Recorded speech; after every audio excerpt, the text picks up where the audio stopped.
Thank you for choosing THV 11 tonight. I hope you've been enjoying your weekend so far. We're going to start things off with the weather tonight with meteorologist Simone Thomas. Simone, we've been dealing with some slick roads and heavy rain today. What can we expect moving into tonight?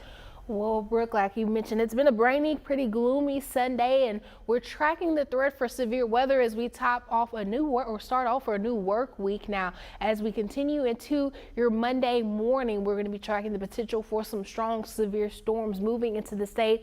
If you can see to the left-hand side of your screen in Oklahoma, there are some strong storms over there producing severe thunderstorm warnings as well as tornado warnings. So overnight, some of those storms are starting to move into the state. There is going to be the potential for some severe weather across western Arkansas, and then throughout the day tomorrow we'll be seeing more of that threat extending into west central Arkansas and even into central Arkansas. But otherwise, here's a look across the state right now and across the metro. Still pretty rainy out there. We don't have any active warnings in effect across the state at this moment, but you do see some of these storms are producing a little bit of lightning. We are seeing some gusty winds, so if you are doing any traveling this evening, especially now that it's getting darker sooner, make sure you're giving yourself extra time to take it slow on the roadways and you're careful. Here's a look at that weather impact alert. It's going into effect at midnight and will last through 2 p.m. on Tuesday. That's election day. This is definitely going to impact your voting plans, whether that's early voting tomorrow or voting in person on election day.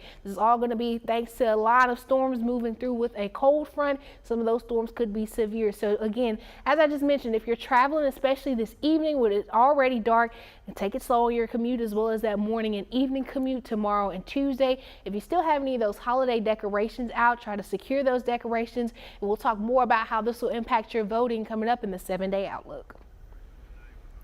Thanks, Simone. In the meantime, make sure you've downloaded the THV 11 app on your mobile devices. You can get weather impact alerts, follow live radar, and watch us live tracking severe weather, even if your power goes out. It's available in the App Store and Google Play. And if you're out and about tonight, like Simone said, remember to be careful on the wet roads and keep an eye out for some changes on the I-30 crossing. The third and final phase of the 30 Crossing Bridge project is now complete. It puts a bow on a major piece of the most expensive construction project in Arkansas history. Right now, you're taking a live look at the I-30 River Bridge. Phase 3 of the construction was finished today, earlier than officials originally planned. Now, following Phase 3's completion, RDOT said drivers can expect to see new traffic patterns. I know we've gotten out to a horrible start to start the season, but while I was at my game yesterday, I had a home invasion and they took most of my prized possessions. If you have any info regarding this, please send the info to info@bobbyportis.com. Like I said, if you have any info regarding this, can you please send the info to info@bobbyportis.com. That was former Arkansas Razorback and current Milwaukee Bucks player Bobby Portis earlier today, asking for the public's help on social media. It comes after his Milwaukee home was burglarized earlier this weekend, while Portis and the Bucks took on the Cleveland Cavaliers Saturday night. As you just heard him say, lots of his prized possessions were taken in the burglary as well. The former Hog says there will be a reward for information leading to the recovery of his items and arrest of the suspects. And back here at home, Camden police are currently investigating a deadly shooting that happened early this morning.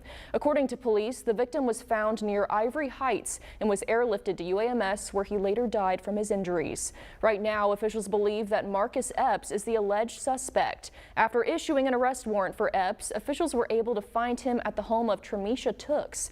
Both Epps and Tooks are currently in custody. However, the investigation is still ongoing.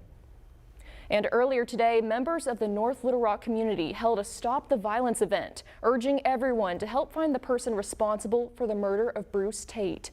Earlier this week, police found the 78-year-old of Sherwood in the 200 block of West 14th Street.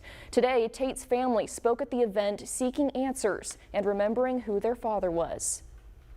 He was a husband for 43 years, a father to 4, a godfather, a grandfather, a great-grandfather, a brother, an uncle, a neighbor, a friend. He would give you the shirt off his back. The investigation into Tate's murder is still ongoing. If you have any information, you're urged to contact the North Little Rock Police Department. Well, we're just 2 days away from Election Day, and THV 11 is your election central. And Maya, there are a lot of big decisions Arkansas voters need to make. Yeah, that's right, Brooke. Well, here on THV 11, we've been providing election coverage for quite some time, ensuring Arkansans are aware of the key races and policies that will be present on their ballot.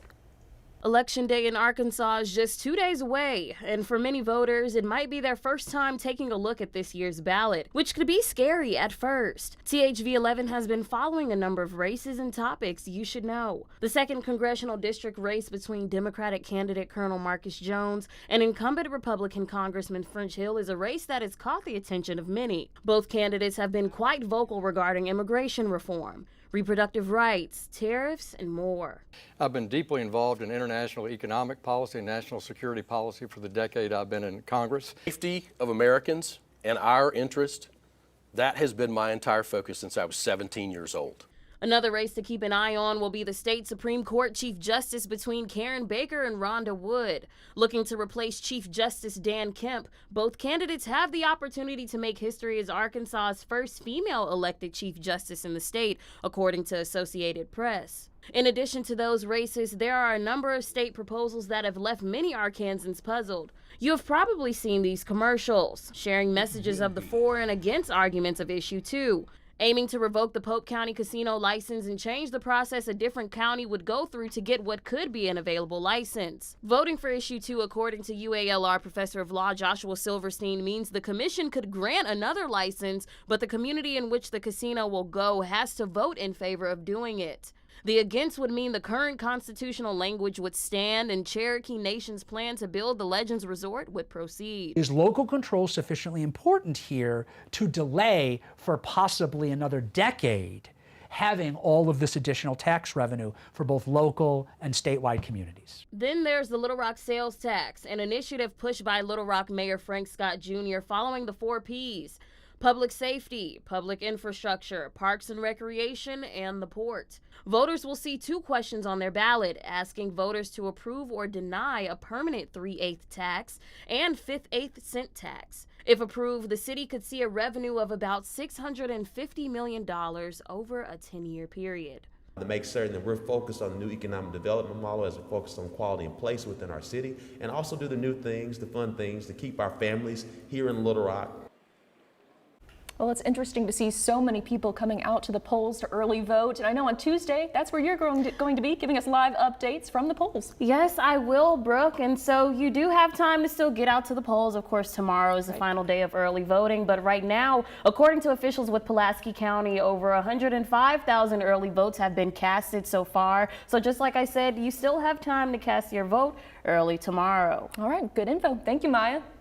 We'll be live streaming all the results on our THV 11 Plus app, and we'll bring you live team coverage from 5 p.m. to 7 p.m. And starting at 7:30, we'll be right back on the air to give you all of the results of all the local races, along with some political analysis as well. And if you don't have the THV 11 Plus app, make sure you download it today.